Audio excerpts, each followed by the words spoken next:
जय हिंद दोस्तों, स्वागत है आपका हमारे चैनल पर। मैं हूं सौरभ सिन्हा और आपको पता है कि ये चैनल पूरी तरीके से डेडिकेटेड है हमारे जेएसएससी, जेपीएससी एग्ज़ाम्स को लेकर के। जैसे कि अभी आपको पता है कि अभी सीडीपीओ की वैकेंसी आ चुकी है झारखंड में, ठीक है। कुछ समय के बाद से ऑनलाइन होगा, डेट भी आ चुका है। तो सीडीपीओ का सिलेबस 90% जो सिविल सर्विसेज होते हैं जेपीएससी जो एग्ज़ाम कंडक्ट करवाती है उसी का जैसा है। तो तैयारी के लिए आप हमारे चैनल से जुड़िए। मैंने जेपीएससी के लगभग मैंने सारे टॉपिक कवर करा दिए, जो 14 मार्क्स वाले हैं, 10 मार्क्स वाले हैं। जो भी आप प्ले लिस्ट में जाकर देखिएगा आपको खुद ही आइडिया लगेगा। आप जो भी शासन व्यवस्था, जो भी जनजातियों का, वो मैंने करा रखा है। हिस्ट्री मैंने पढ़ाया है 4-5 वीडियो में, उसको मैं कंप्लीट करा दूँगा। तो और भी तमाम चीज़ें हैं, बहुत सारी चीज़ों को मैं यहाँ पे कवर करूँगा, ठीक है। और इससे बाहर सवाल नहीं आना चाहिए, बल्कि कुछ सवाल ऐसे होते हैं जो 1-2 बाहर हो सकते हैं, लेकिन जनरली ऐसा होगा नहीं, ठीक है। इस वीडियो में बात करने वाले कि जो आपका जेएसएससी में जो लैंग्वेज पेपर है, ठीक है, कैसे इसको डील करें, कौन सा पेपर लें। और 2-3 बातें ऐसी है जो आपको सोचना चाहिए लैंग्वेज पेपर लेने के पहले, क्योंकि आपको पता है कि 300 नंबर का तो आपका 750 नंबर में, ठीक है, 150, क्योंकि 150 नंबर का पहला पेपर और बाकी एक पेपर तो क्वालिफाइंग और 100 ही है, यानी 450 नंबर का ही और 300 नंबर का ही है। यानी कि 300 नंबर का मतलब 250 क्वेश्चन में जिससे मेरिट तैयार होगा, उसमें 100 क्वेश्चन आपका ये है, तो ये बहुत ही इंपॉर्टेंट रोल निभाएगा आपका मेरिट लिस्ट में। और ये 150 नंबर वाला ऐसा पेपर है कि जिसमें आप 150 में 140 कभी स्कोर नहीं कर पाएंगे। 120, 125 तक एक अच्छा स्कोर माना जाता है। तो सवाल ये है कि लैंग्वेज पेपर क्या लें जिसमें आप आसानी से 85 से 90% स्कोर कर सकें, ठीक है। मैं थोड़ा सजेस्ट दूंगा, और ये मेरी व्यक्तिगत राय है, ये नहीं है कि मैं जो बोल रहा हूँ वो अपने आँख बंद करके आपने वो ले लिया, ठीक है। अगर आप ध्यान से अगर सिलेबस को देखे होंगे तो सबसे पहले मैं बात करता हूँ नागपुरी की, ठीक है। तो नागपुरी का जो सिलेबस है, अब पहले और अब की तुलना में आसमान और ज़मीन का फ़र्क है।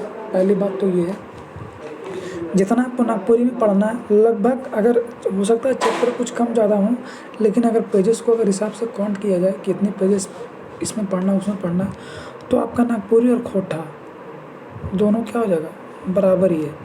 लेकिन इन दोनों से ज़्यादा आपको पढ़ना है क्या, हिंदी। हिंदी में इस बार काफ़ी जब बहुत बड़ा सिलेबस है ये हिंदी का। तो जो भी कैंडिडेट पहले हिंदी पढ़े थे, पहले से तैयारी कर रखे थे, वही कैंडिडेट हिंदी ले। या वैसे कैंडिडेट जो नए नए एस्पिरेंट है, वो नहीं कि मेरा दोस्त खोटा लेके पढ़ रहा है, मेरा दोस्त नागपुरी लेके पढ़ रहा है, संथाली लेके पढ़ रहा है, तो मैं भी खोटा ले लेता हूँ। सवाल ये है कि आपको वो भाषा कितनी समझ है उस भाषा की, ठीक है। अगर आपको उस भाषा की समझ है तभी वो आप भाषा लें, अन्यथा आपके पास एक अच्छा विकल्प है हिंदी, ठीक है। क्योंकि लास्ट टाइम जो प्रोटेस्ट हुआ वो हिंदी को लेकर के भी था कि हिंदी क्यों नहीं है जो लैंग्वेज पेपर उसमें, इसके लिए भी था। तो बस यही मैं आपसे कहना चाहूँगा, अगर आप संथाली और नागपुरी समझने में सक्षम हैं तो ये दोनों में से कोई एक ले लें, अन्यथा आपके पास हिंदी के सिवाय कोई ऑप्शन नहीं है, क्योंकि आप नई चीज़ों को समझने में आपको कठिनाई होगी। आप हिंदी है बिना कोचिंग के भी कहीं भी रह करके अपनी कहानियों को पढ़ सकते हैं, समझ सकते हैं, क्वेश्चन बना सकते हैं। लेकिन नागपुरी अगर आपने कभी नहीं पढ़ा तो आपको एक मेंटोर की ज़रूरत पड़ेगी ही पड़ेगी। नागपुरी नहीं पढ़ा, कोटा नहीं पढ़ा, तो या कोई भी और लैंग्वेज पर हिंदी को छोड़ करके, तो आपको उसके लिए एक मेंटोर, एक टीचर की ज़रूरत पड़ेगी। तो उसके लिए आपको समय देना पड़ेगा। जबकि हिंदी में क्या है, मटेरियल्स मार्केट में है, उठाइए और लेकर पढ़ते जाइए। इतनी सारी चीज़ें हैं। थोड़ा ग्रामर पोर्शन है वो आप किसी से गाइड ले सकते हैं, पढ़ सकते हैं, ये कर सकते हैं। एक इम्पॉर्टेंट चीज़, सीडीपीओ का जो क्लास है वो कल से, ठीक है, और सीडीपीओ है ना, वो पेन सही से आज काम नहीं कर रहा है। सीडीपीओ का जो क्लास है वो कल से मैं शुरू कर रहा हूँ अपने इस चैनल पे। एक वीडियो जो होगा सीडीपीओ के रिगार्डिंग होगा, और एक वीडियो जो होगा वो आपका होगा झारखंड सचिवालय के लिए। उसमें झारखंड सचिवालय वाले में मैं बता दूँ, कुछ तो ऐसे होंगे, पहले मैं एनसीईआरटी क्लास 6 पढ़ाऊँगा, ठीक है, एनसीईआरटी में पढ़ाऊँगा। और आप यकीन मानिए, लोगों का सिलेक्शन अगर नहीं हो रहा तो उसके पीछे एक सबसे बड़ा रीज़न है कि लोग एनसीईआरटी नहीं पढ़ते हैं। ये पढ़ ले रहे हैं, लूसेंट पढ़ ले रहे हैं, तो कोई और किताब पढ़ रहे हैं, तो स्पेक्ट्रम पढ़ रहे हैं, ये पढ़ रहे हैं, वो पढ़ रहे हैं। ये जितनी भी किताबें मार्केट में छपती है उसका एकमात्र ऑथेंटिक सोर्स है एनसीईआरटी। आप एनसीईआरटी पढ़ रहे हैं मतलब आप सारी किताबों को रीड आउट कर रहे हैं, ठीक है। तो बस इतना ही करना है, एनसीईआरटी को पढ़िए।